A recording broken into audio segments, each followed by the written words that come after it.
Om Shanti. Good morning.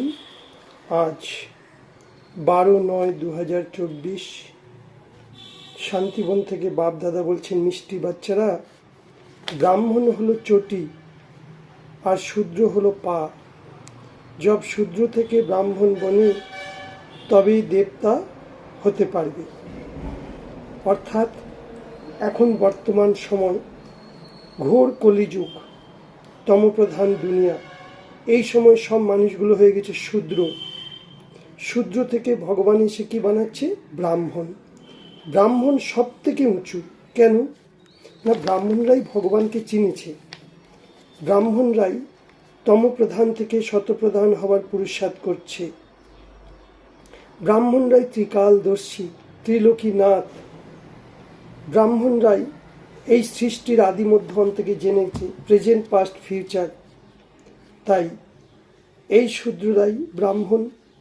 ব্রাহ্মণ থেকে কি হব? ফরিস্তা। ফরিস্তা থেকে কি হব? দেবতা।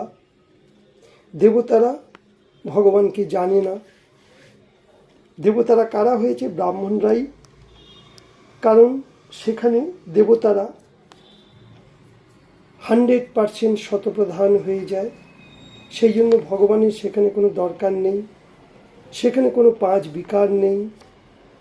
তাই দেবতারা সম্পূর্ণ সুখী, খুশি, আনন্দ ভরা জীবন। সেই দেবতা থেকে ফের চলে আসো ত্রেতা যুগে, হয়ে গেল ক্ষত্রিয়। তাই রামের হাতে তীর ধনুক দেখিয়েছে। এখানে যারা ঠিকমতো পুরুষার্থ করতে পারেনি তারা ত্রেতা যুগে আসবে ক্ষত্রিয়। ক্ষত্রিয় থেকে দাপর যুগে চলে এসো। তাহলে দেবতারা কোথায় দেখে? মুখ, অর্থাৎ কপাল, আত্মা দেখে। আর ক্ষত্রিয় কোথায় দেখছে? পুরো চেহারাটা। দাপর যুগে চলে এসো বৈশ্য। বৈশ্য মানে এখানে 8 কলা আছে। এখানে তারা এদের দেখিয়েছে কি একদম মাথা থেকে নাভি পর্যন্ত, পেট দেখিয়েছে। আর কলিযুগ হলো শূদ্র, অর্থাৎ একদম মাথা থেকে পা। আর শূদ্র থেকে ব্রাহ্মণ। ব্রাহ্মণ মানে চটি। এই জন্য ব্রাহ্মণরা টিকি রাখে। তাহলে বাবা আমাদের সদর্শন চক্র ঘোরালো। দেবতা, ক্ষত্রিয়, বৈশ্য, শূদ্র, ব্রাহ্মণ। বাবা প্রশ্ন বলছে, আচ্ছা তোমাদের শুভ ভাবনা কি, যেটা মনুষ্য তোমাদেরকে বিরোধ করে? তোমাদের শুভ ভাবনা হলো এই পুরানো দুনিয়া খতম হয়ে গিয়ে নতুন দুনিয়া স্থাপন হয়ে যাবে। এর জন্য তোমরা বলো কি এই পুরানো দুনিয়ার এখন বিনাশ হবেই কি হবে, এই সবে হয়েই এলো। কিন্তু এটা কি মানুষ বিরোধ করে? তাহলে কি হলো? আমরা চাইছি কি প্রত্যেকটি মানুষ দুঃখ অশান্তিতে ভরা জীবন কাটাচ্ছে। বলছে, হে ভগবান, এই সংসার থেকে মুক্তি দাও। এখন সংসারে তোমার ডাকে সাড়া দিয়েছে ভগবান। ভগবান এসে গেছে, মুক্ত করাতে এসছে। মুক্ত করাবে কি করে? এই নরক দুনিয়াটাকে পুরো পরিষ্কার করবে, সব সাফাই করবে, আবার নতুন দুনিয়া আসবে। কিন্তু সেই দুনিয়াতে কারা আসবে? যারা এখন ভগবানের কথাগুলো শুনছে তারাই আসবে। এই জন্য বিনাশ হওয়া তো এটা তো আরও খুশির খবর। কোনো মানুষের যদি পুরানো ঘর ভেঙে যায়, ছাদ ভেঙে গেছে, জল পড়ছে, কি করবে? নতুন বাড়ি তৈরি করবে না? তা নতুন বাড়িতে যখন যাবে তখন কত আনন্দ হবে। পুরানো বাড়িকে ভেঙে দেবে। এটাও ঠিক তাই। কিন্তু এখানে মানুষ বিরোধ করছে। কেন?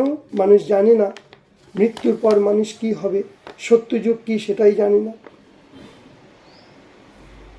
প্রশ্ন, দ্বিতীয় প্রশ্ন, এটা হলো ইন্দ্রপ্রস্থর মুখ্য কায়দা কি? কোনো পতিত শূদ্র এই ইন্দ্রপ্রস্থ বা সভাতে আসতে পারে না, নিয়ে আসতে পারে না। কোনটা? মধুবন, যেখানে ভগবানের জন্মভূমি, কর্মভূমি, চরিত্রভূমি, বরদান ভূমি। এটা সম্পূর্ণ পবিত্র ভূমি। কিন্তু এখন তো সবাই আসছে যাচ্ছে। কিন্তু এমন একটা সময় আসবে বাইরের লোককে কাউকে অ্যালাউ করা হয় না। যেমন যেদিনকে বাবা আসে সেদিনকে পুরো গেট সিল করে দেয়, কাউকে বাইরের লোককে ঢুকতে দেয় না। অনলি ফর যারা ব্রহ্মাকুমার, ব্রহ্মাকুমারী তাদের জন্য। কিন্তু তারাও যদি কেউ যদি ভুল করে কাউকে যদি নিয়ে আসে, দেখো ভগবানের সাথে কি করে মিলছি, কিন্তু সে কিন্তু নিয়ম কানুন কিছু মানে না, তো যে নিয়ে এসছে তার উপর পাপের বোঝ চড়বে। সে নিজেও চড়বে, যে এসছে তারও চড়বে, আর যে নিয়ে আসছে তারও চড়বে। এই জন্য ইন্দ্রপ্রস্থ সভা অর্থাৎ ফরিস্তাদের দুনিয়া, আমাদের ব্রাহ্মণদের দুনিয়া। আমরা ব্রাহ্মণরা সম্পূর্ণ পবিত্র, কিন্তু তারা তো জানে না, তো তাদের গায়েও কি লেগে যাবে, দাগ পড়ে যাবে যে নিয়ে এসছে। ফের বাবা বলছে, বাবা আমাদের জন্য ফুলের বাগান তৈরি করছে। কোন ফুল? দেবী দেবতাদের ফুল বলা হয়। আমরা কি ছিলাম? কাঁটা। কাঁটা থেকে শিব বাবা কি বানাচ্ছে? ফুল। এই জন্য আমাদের ভিতরে যে কাম, ক্রোধ, লোভ, মোহ, অহংকারের যে কাঁটা, এই কাঁটাগুলো বের করো কি করে? জ্ঞান আর যোগের দ্বারা। বারবার চেক করো, আমার মধ্যে কোনো রকম কাম বিকার নেই তো, ক্রোধ নেই তো, লোভ মোহ অহংকার নেই তো, এমন কোনো কর্ম করব না যেটাতে অভিশাপ পেয়ে যাব। সত্যখণ্ডের মালিক হতে গেলে রোজ রোজ সত্যনারায়ণের কথা বাবা শোনাচ্ছে, শোনো আর সবাইকে শোনাও। এই ঝুটখণ্ডের কিনারা করে দাও, এই দুনিয়াকে দেখতে হয়েও দেখো না। वरदान लाइटेर आधार पर ज्ञान योग की शक्तियों का प्रयोग करने वाले प्रयोगशाली आत्मा भव। प्रयोग करो निजेर ऊपर, कोथाय कोथाय आमार अवगुण आछे, विकार आछे, सेगुलोर जन्य बाबा शक्ति दिएछे, गुण दिएछे, ज्ञान दिएछे। आगे निजेर ऊपर प्रयोग करो। ता केमन करे करब? बाबा बोलछे जेमन प्रकृतिर लाइट साइंसेर अनेक प्रकारेर प्रयोग प्रैक्टिकले करे देखाচ্ছে, ठीक सेई रकम आप अविनाशी परमात्म लाइट আমরা কি পেয়েছি? परमात्म लाइट, आत्मिक लाइट, সাথে সাথে প্র্যাকটিক্যাল স্থিতিক লাইটের দ্বারা জ্ঞান যোগের শক্তির প্রয়োগ করো। যদি স্থিতি আর স্বরূপ ডবল লাইট হয় তাহলে প্রয়োগের সফলতা সহজেই পেয়ে যাব।